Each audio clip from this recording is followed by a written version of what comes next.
This is a wonderful piece. It's a copper alloy knife handle, and it's in the form of a gladiator, and it was found in the River Tyne, which is in the north of England, and it dates to around 2000 or so years ago. And it's really, really fascinating for a number of reasons. And what I want to talk about is initially about some of the elements of this, what it can tell us, and also a bit more about the wider gladiator thing. And just so you know, I've done an episode on the Ancient History Hound podcast all about how gladiators became a thing at Rome. And I've done other gladiator content on here, which I'll try and link and pin to my profile. Anyway, that aside, so let's talk about this for a moment.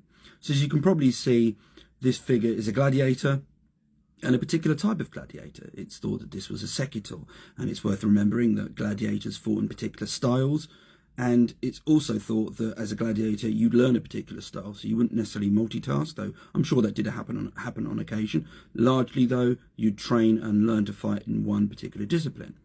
And what's important to know is that you were then paired up against a particular opponent or opponents. So you wouldn't be fighting random opponents, you'd always be fighting a particular type of gladiator.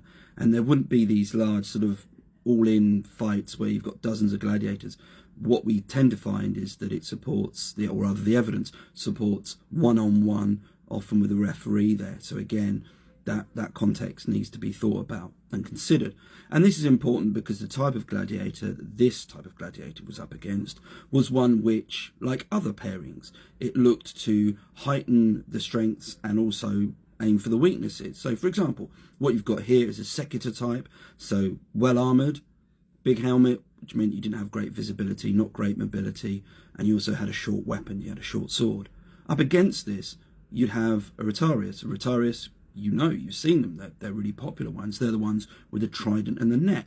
And again, think about the differences there. So you've got a much more mobile style of fighting, you've got a ranged style of fighting, so you've got this net there, and you've also got the trident. So it's important to think about that, because again, and I think this needs a bit of a caveat, and the caveat is, if I went back in time, I would never go and see a gladiator show because I haven't got the stomach for it, that the audience and the performance of the whole gladiator context is something that is, well, this offers comment towards, because what people wanted to see are variations. They wanted to see nuances, they want to see differences. So for example, would the person who's more lightly armoured and more mobile be able to take on and defeat someone who is less mobile but more heavily armoured, and vice versa? So that's what the gladiator as a visual experience gave the audience. And again, that's important to note. What's also notable about this piece is apparently they are left-handed, and this has attracted some comment. It's thought, did this represent a particular type of gladiator? That is to say, a famous individual. Well, if it did, it may not have been that individual was, say, fighting in the north of England, because what we do know and what we often see is that you find finds that originate in different parts of the empire turning up elsewhere. So for example, it's possible that if this did represent a famous left-handed gladiator who fought as a secutor, that they may have come from a different part of the empire or be fighting in a different part of the empire. Perhaps they weren't that well known in the north of England. It could also be that as this was an object that was owned by someone, perhaps that person was left-handed. And so this was a bit of an in-joke that you have a left-handed gladiator as on a knife that belonged to someone who was also left-handed. And I want to finish up with a general comment, because when we get these kind of finds come up, we get all the sort of normal things get spoken about gladiators. And one of them is celebrity and status. So remember that gladiators were considered the lowest of the low. They were not considered exemplary members of society. They were very taboo. But we also have them figuring in a way of celebrity. And I think that's a term we retrospectively apply, and it doesn't always map that well. So yeah, they were admired. And yes, some of them became quite famous. But largely speaking, they weren't admired. Or if they were admired, it was very much within one context. And that moves to this whole idea of them being, well, should we say, targets for admiration from the ladies and men as well.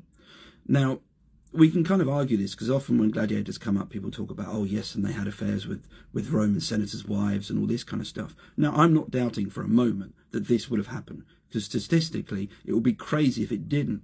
However, you've also got to consider that what you do in ancient Rome politically is you attack your opponents, and one way you do that is by slandering their family. Now, you might want to do that by saying that perhaps the wife was having an affair with, I don't know, an ex-slave or a slave. But also, a gladiator. Perhaps that had a bit more of a taboo thing about it. So whilst, yes, it probably happened, not every instance of it being alleged is there because there was a genuine thing going on. It could have been a political way to attack your enemy.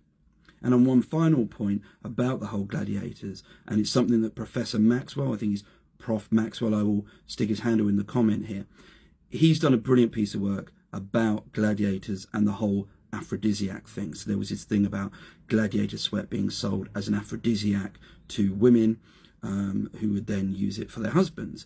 That never happened. That's a bit of an urban myth because it fits in with the whole taboo thing about gladiators, which itself informs a sort of modern narrative we like, where we have unrequited love, or a love that cannot happen, a love that needs to cross the divides. And it's often social divides when you look at big romances that are popular in the modern period, you know, even going back as say far as Romeo and Juliet.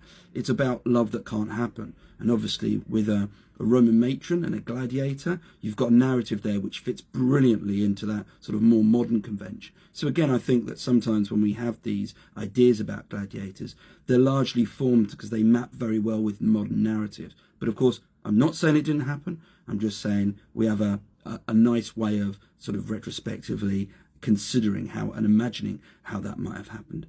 Anyway, appreciate the length of this video. Hope you stuck to the end. If you do, leave a comment, leave a question, just follow or whatever. Anyway, thanks again.